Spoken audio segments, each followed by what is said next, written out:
Hello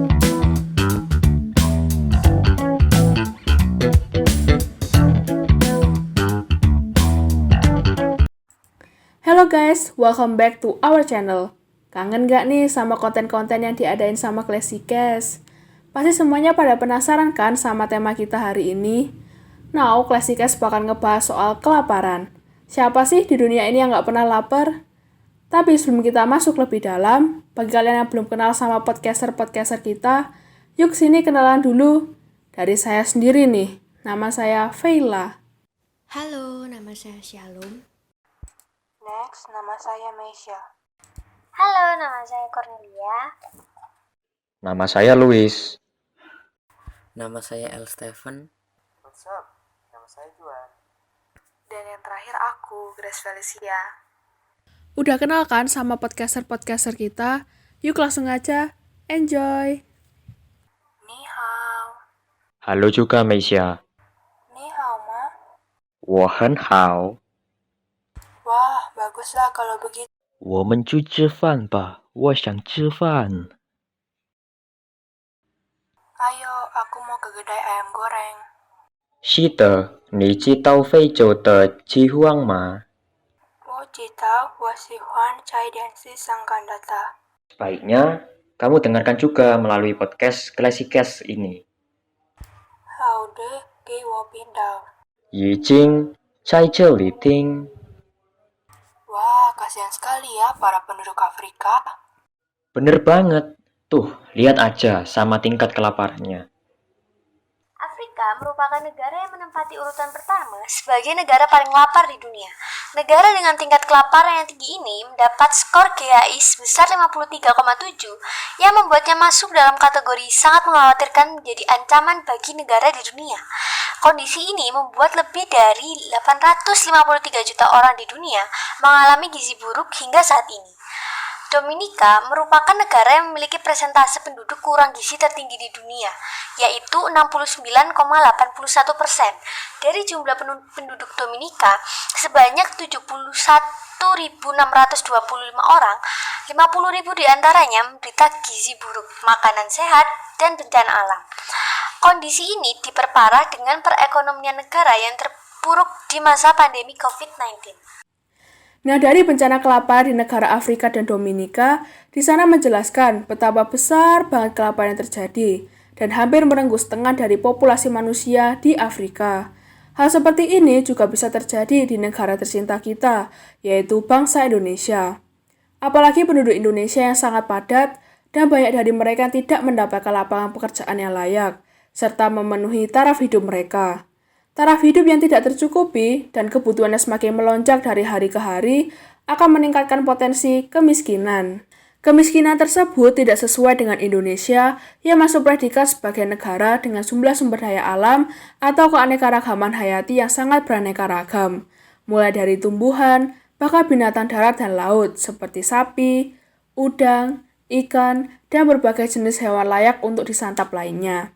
Namun terkadang manusia gelap mata, hingga akhirnya mengeksploitasi keanekaragaman yang ada, sehingga populasinya menurun dari tahun ke tahun. Dampak populasi hewan yang menurun juga memungkinkan terjadinya bencana kelaparan karena sumber daya alam yang jarang ditemui serta kehilangan mata pencaharian yang berkaitan dengan keanekaragaman hayati tersebut. Tetapi tidak hanya sampai di situ saja, bencana kelaparan juga semakin diperparah dengan keadaan dunia yang sedang mengalami pandemi COVID-19. Dulu, kita masih bisa beraktivitas dengan baik dan tidak perlu menggunakan masker ketika berpergian. Semua harus berubah ketika pandemi melanda. Banyak kebijakan pemerintah seperti PSBB atau PPKM, bekerja dari rumah dan pengangguran mobilitas di luar rumah. Hal ini memberikan dampak di berbagai sektor bidang kehidupan. Banyak perusahaan-perusahaan atau toko-toko yang mulai menghentikan karyawannya dikarenakan penjualan sepi dan menurun secara drastis semenjak diadakannya pemerintah tersebut. Akibat tidak adanya pemasukan atau uang yang masuk, maka bisa mengakibatkan bencana kelaparan. Juga nih guys, seperti topik yang lagi kita bahas ini. Dari bencana di atas, antara pemerintah pusat dan pemerintah daerah harus bekerja sama untuk menanggulangi permasalahan tersebut. tersebut. Pemerintah pusat dan pemerintah daerah harus memiliki hubungan yang harmonis demi tercapainya ikatan NKRI yang baik. Hubungan tersebut juga sudah tertuang dalam Undang-Undang Nomor 24 Tahun 2014. Di dalam undang-undang tersebut berbunyi, pemerintah pusat melakukan pembinaan dan pengawasan terhadap penyelenggaraan urusan pemerintah oleh daerah. Dan pasal 2 berbunyi, Presiden memegang tanggung jawab akhir atas penyelenggaraan urusan pemerintah yang dilaksanakan oleh pemerintah pusat dan daerah. Udah tahu kan gimana pentingnya peran pemerintah di situasi darurat kita ini? Jadi, apabila ada kesalahan, jangan dilimpahkan semuanya ke pemerintah ya guys. Karena di masa pandemi ini, pemerintah juga sedang berusaha menangani krisis kelaparan yang terjadi di Indonesia.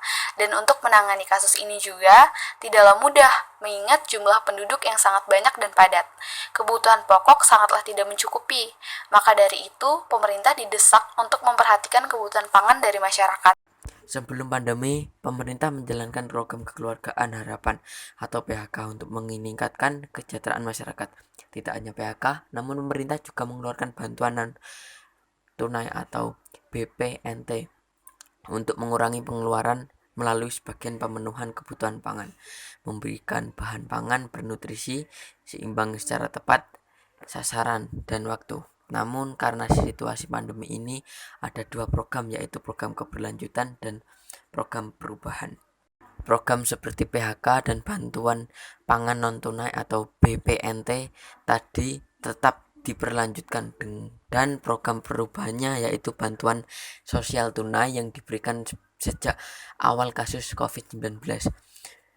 Bantuan langsung tunai atau BLT dana desa untuk menghadapi dampak ekonomi pandemi di masa pandemi COVID-19, program atau kartu sembako yang diberikan pada masa PPKM darurat dalam bentuk uang dan beras, serta program bantuan beras bulog, yaitu memberikan bantuan beras kepada warga penerima BLT dan kartu sembako.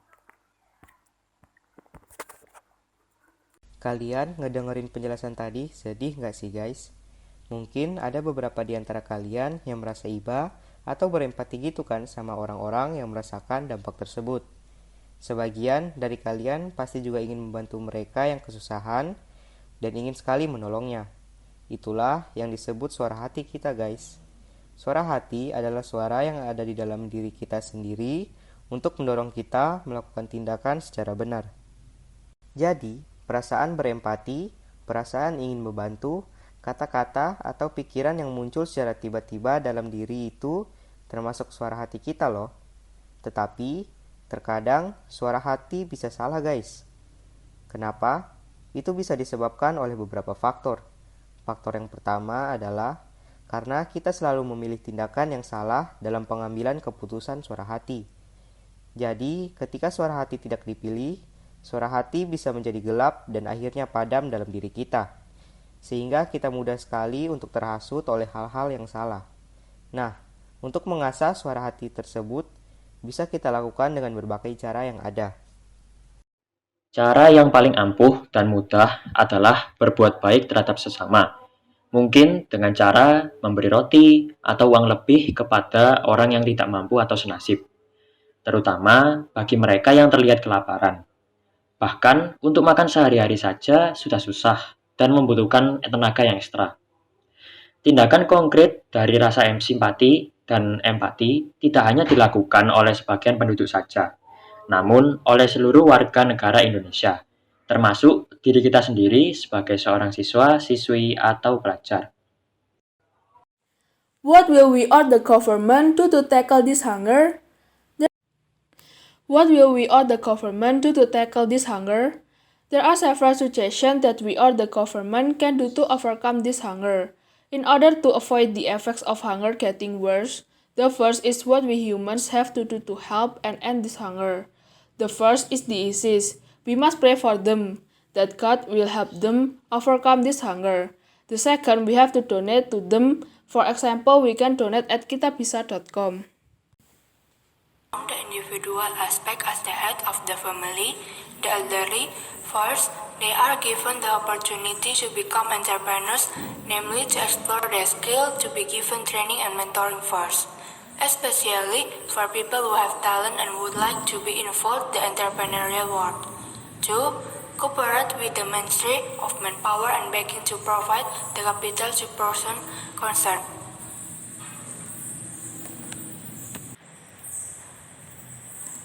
3. After the capital is disbursed, the head of the family is given physical business capital assistance, such equipment, cell groups, sewing mechanics, which are not in the form of funds. If the head of the household is of school age and primary education, first, still given the opportunity to continue basic education. 2. Provided training and assistance to be able to work in the school by providing business capital assistance in the form of capital and appropriate physical equipment to run the business. 3. After the capital is disbursed, the head of the family is given physical business capital assistance, such equipment, cell groups, sewing mechanics, which are not in the form of funds. If the head of the household is of school age and primary education, first, still given the opportunity to continue basic education. 2. Provided training and assistance to be able to work in the school by providing business capital assistance in the form of capital and appropriate physical equipment to run the business. 3. For family heads who have been laid off, the incentive provided by the government are not in the form of living expense. However, incentive to create new source of income such as farming, gardening, animal husbandry, and saving. After the COVID-19 pandemic, what should the government do? First, the government is going to implement the Family Hope Program or PKH. PKH is a program of providing conditional social assistance to poor families. Second, the government will provide basic food cards. Third, the government must implement a pre-employment card program.